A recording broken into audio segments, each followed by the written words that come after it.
Today on Film Riot, we're taking a look at how we made our action scene foot chase.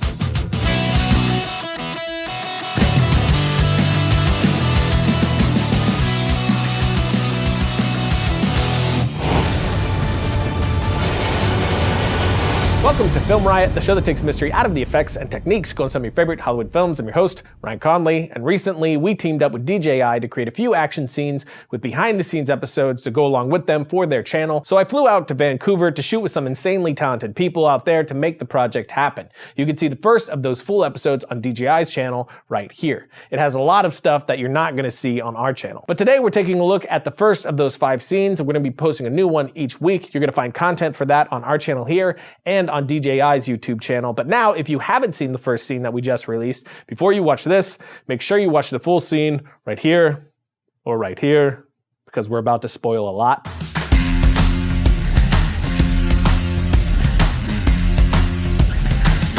What you see in the final scene is not what I actually wrote at all. I had a totally different script for this scene that never got shot. Since we're trying to do a lot with very little amount of money, I needed to stay flexible, which meant adjusting for what we could actually get. So on the day, once we arrived on the location, I realized that we wouldn't be able to pull off a lot of what I originally wanted due to the location change and some weather issues. Normally we'd be able to move the schedule around, but this was extremely low budget with everyone's time already blocked and unmovable, since a lot of them would be going off to other jobs right after this project.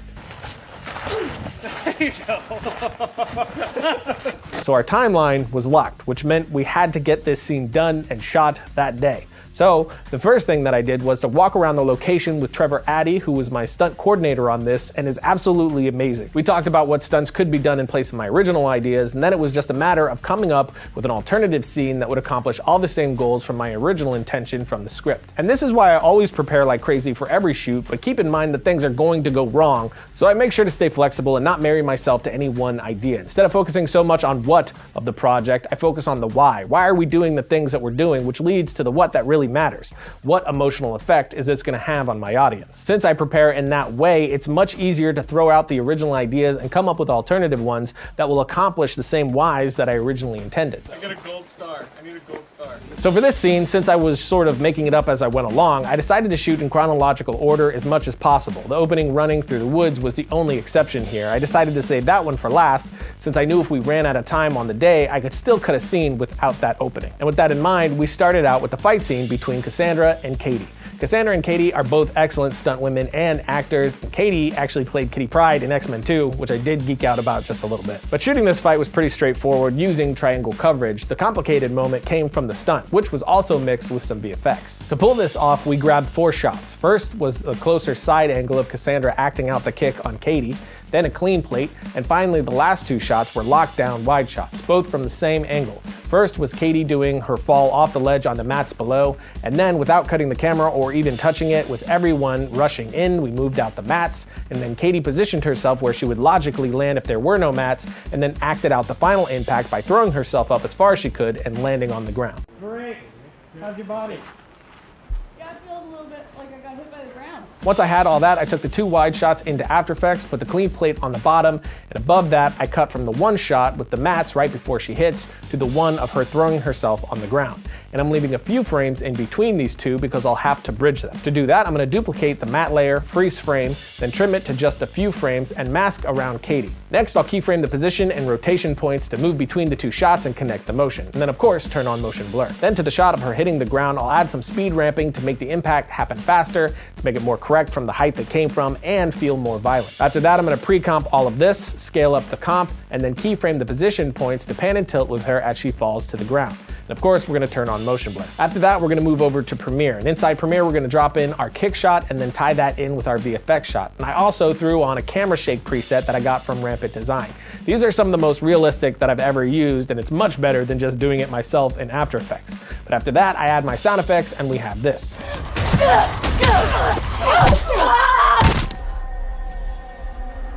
Now we take a quick break and then get into the rest of the scene. If you're a budding filmmaker, entrepreneur, or innovator, Domain.com is the place to go when that next idea hits you. And I know you've heard me say it before that the list of available domain extensions is growing, but you now have the opportunity to name your site and build your brands in ways that was never before possible. Choose from a growing list of 400 plus domain extensions like .com, .org, .design, and .club. And to show you some love, they're giving you 25% off their already affordable prices when you get domain names, email, and web hosting. Just use the coupon code FilmRiot at Domain.com's checkout. And when you think domain names, think Domain.com.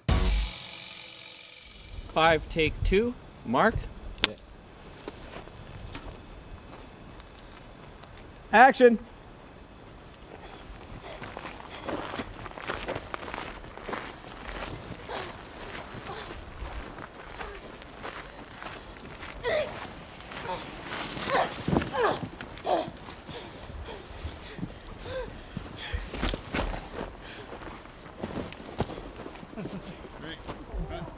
After we finished off all the Katie stuff, Irma shows up, which is our third totally badass stunt woman. A short chase happens, and then they end up on the roof for our final fight, which we really lucked out with this epic background. And again, all of this was pretty straightforward with mostly triangle coverage and some specials thrown in using the DJI Phantom, like this shot and this shot. But we talk about all that in our other episode on DJI's channel. There are a few small tricks here though, like extending a foot or an arm whenever the hit doesn't land perfectly, like in this shot here. Here's what the shot looks like now, going frame by frame, but if I shut off these layers, we see that the original looked like this, which in motion felt like the hit wasn't really landing. So I erased her foot from the shot, then duplicated the original shot, masked around her leg, and then moved it to be right over Cassandra's face. So now we have this. And the last invisible trick was slight sky replacement. In a few of the shots, the sky was this gross, fully blown out white, like in this shot here. Originally, the shot is a little bit lessened because of how gross the sky is blowing out. So I'll grab a sky image and place it in very subtly to keep the image from feeling amateur. For more of a detailed tutorial on how we did the sky replacement, check out our videos on our Film Riot Extras channel right here. The last thing we shot on the day was the opening running scene, which we got by having my DP, Josh Nepper, run full speed through the woods along with our actresses. Those shots, along with everything else, was possible on such a low budget because we were using something like the DJI Osmo. Full disclosure, this is, of course, a project that we were partnered with DJI to make, and they did give us money to help us make the scenes, but I'm not getting paid to say this. I just really mean it. The Osmo is freaking insane. I love this thing. How fast we were able to move while still getting the quality of movement that I wanted was just nuts. There definitely are some things that you need to work around, like the difficulty of pulling focus with it, which I'm sure are things that are going to get refined in newer versions, but overall, I was really blown away by this setup. But that's it, our first action scene of the bunch, which was made possible thanks to DJI, which again, you can check out the main episodes on their channel right here. And of course, our amazing crew, which there are too many to mention, so please take a look at the notes below to see all of the awesome people involved here. But mostly, we could not have done this without Josh Nepper and Trevor Addy. Those two were incredible, which you can find them and their social media links in the notes below. Also, if you're looking for some fight sound effects like the ones we used in the scene, check out our fight sound effects pack on our Triune store. These were the sound effects that we used for all of our scenes. But that's it, and I'll see you guys next week with our second action scene, which may or may not involve cars.